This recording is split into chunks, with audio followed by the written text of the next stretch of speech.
Hey there, all you face crackers.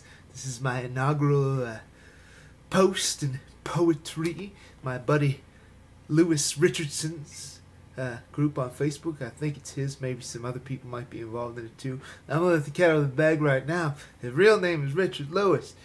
Well, he had to change it though, cause some ex-roommate was after him.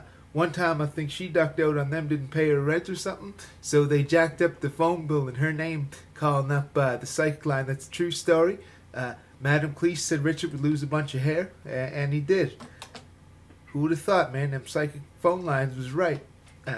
Apologize if this might be a little disjointed, because, well, I just took one of them muscle relaxers, and it seems to be the only way I can go to sleep these days, so I might just drift off into some narcolepsy here as I'm doing this poem. And I do apologize. I will never send in anybody else's work because I can't read, but I can write, so I'm only half illiterate.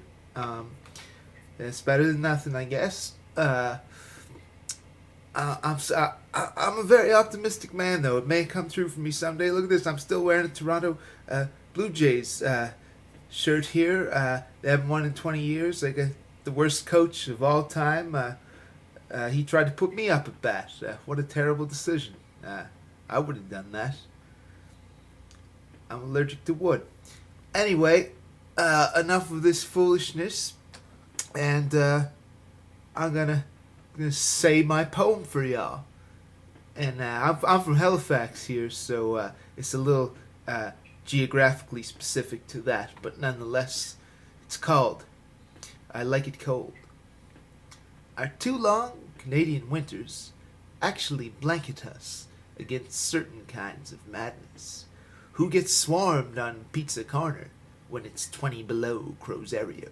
And there's no horse town shows its true colors when everyone's in hibernation. No one will mistake you for a city now, Halifax, but you might get mixed up with Truro or somewhere smaller when there's no hustle and bustle to hide all your dependencies. Some may prefer the carnival distraction of warmer months, but I'd rather see things as they are. That blustery desolation can facilitate some torrid indoor cuddles. Perhaps not with the hunters lust during a heatwave equinox, but also without the rangy paranoia. Your lover is not as likely to flit away when the fire only rages behind closed doors. Cupid's hunt is rather tricky on a pair of ill-fitting snowshoes. And all the world kind of slows its spin. We sort of return to a pre-industrial state of nature. Perhaps a little vitamin deficient, but modern enough to stave off scurvy.